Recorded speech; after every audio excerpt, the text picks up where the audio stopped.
Dinikum, Din Klinik untuk Antum bersama Dr. Helmi Basri LCMA Hafizahullahu Ta'ala. Assalamualaikum Ustadz. Afwan mau bertanya, semoga Allah selalu menjaga Antum Ustadz. Pertanyaannya, katanya salah kalau kita tidak bermazhab Ustadz. Afwan, sebab para imam dan ulama tersebut seperti seorang ahli masak yang meramu bumbu-bumbu menjadi makanan yang siap dihidangkan kepada tamu. Nah, kita inilah tamunya itu Ustadz, yang siap menyantap hidangan yang sudah disiapkan oleh para ulama dan imam mazhab tersebut. Kalau kembali langsung kepada Al-Quran dan Sunnah, kita yang awam ini kan tidak punya ilmu dan keahlian Ustadz di bidang tersebut. Ini seperti apa Ustadz? Dari Una di Cipta Karya Panam. Baik, bismillah wassalatu wassalamu ala rasulillah. Terima kasih atas pertanyaannya. Saya kira ini permasalahan yang sudah sering kita bahas ya, sudah sering kita angkat terkait dengan persoalan bermazhab. Tadi dikatakan bahwa akan salah kalau seandainya kita tidak bermazhab. Saya ingin meluruskan apa yang kita maksud dengan bermazhab. Apabila yang dimaksud itu bahwa kita harus berada dalam satu mazhab, itu tidak benar. Karena tidak ada ajakan bahwa kita harus berada dalam satu mazhab dalam setiap masalah-masalah ibadah yang kita laksanakan. Tetapi kita boleh menjadikan mazhab itu sebagai cara untuk memahami agama.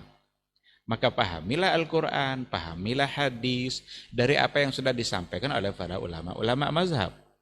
Hanya saja kita tidak boleh untuk fanatik hanya kepada satu mazhab tertentu saja, bahwa apapun nanti pendapat mazhab itu, itulah yang harus saya laksanakan. Ini mungkin yang harus diingatkan gitu. Karena mungkin saja dalam masalah tertentu yang lebih kuat adalah mazhab si fulan. Tapi dalam masalah yang berbeda, bisa saja nanti yang lebih kuat adalah mazhab yang lain. Karena mazhab kan banyak ya. Setidaknya ada 4 yang paling besar itu. Walaupun mazhab sebenarnya bukan berjumlah 4. Ada banyak mazhab, tapi yang 4 yang biasa disebut-sebut gitu.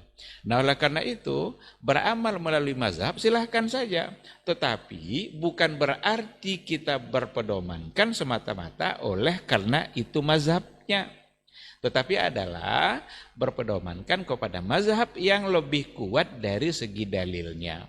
Mungkin hadis-hadis yang digunakannya lebih kuat dan lebih tinggi kedudukannya ketimbang mazhab yang lain yang mungkin menggunakan hadis yang dhaif. Nah, jadi begitu sebetulnya yang harus diperhatikan gitu. Oleh karena itu, seandainya kita ingin beramal dan melaksanakan pendapat satu mazhab, silahkan saja. Tapi bukan karena mazhabnya, dikarenakan oleh mazhab itu yang lebih kuat dalil-dalil atau sandaran-sandaran hukum yang mereka gunakan. Mengibaratkan mazhab itu dengan tukang masak, saya kira tidak pas itu. Seolah-olah nanti agama ini berdasarkan selera. Nanti kalau masakannya tidak enak, tidak cocok sama selera kita, lalu kita tinggalkan. Saya kira tidak pas itu. Selera orang nanti akan berbeda-beda gitu. Agama ini tidak berdasarkan selera. Walaupun selera kita tidak setuju, tapi itu dalil yang kuat, itu dalil yang benar, itu hadis yang sahih.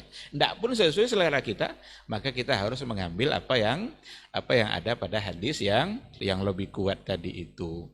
Adapun orang-orang yang benar-benar awam, orang yang benar-benar tidak punya ilmu pengetahuan, ya berarti silakan dia untuk fanatik dengan mazhab tertentu, karena kalau nanti dia tidak mengikuti satu mazhab, dia akan sulit untuk beribadah. Tapi saya ingin mengajak kita semua, janganlah merasa puas dengan status kita sebagai seorang awam. Orang awam itu juga harus tetap belajar, harus tetap dia bertanya untuk mendapatkan manakah yang lebih kuat. Walaupun dia sebagai seorang yang awam, tapi mendapatkan sebuah penjelasan yang meyakinkan dari seorang ulama, dari seorang yang ahli ilmu, dengan penjelasan-penjelasan dalil-dalil yang ada, bahwa dalam satu masalah adalah yang kuat adalah ini, maka dia juga berkewajiban untuk mengikuti mana pendapat yang lebih kuat. Jadi yang tidak boleh sebenarnya itu bukan mengikuti mazhab, tetapi adalah yang tidak boleh itu adalah fanatik hanya dengan satu mazhab. Umpamanya mazhab Imam Syafi'i, fanatik dia dengan mazhab Imam Syafi'inya. Asal itu kata Imam Syafi'i, itu kata saya. Ini yang sunnah tidak dibolehkan. Kalau orang bermazhab Abu Hanifah umpamanya, apa yang dikatakan oleh Abu Hanifah itu pula yang harus dia kerjakan. Ini yang tidak boleh.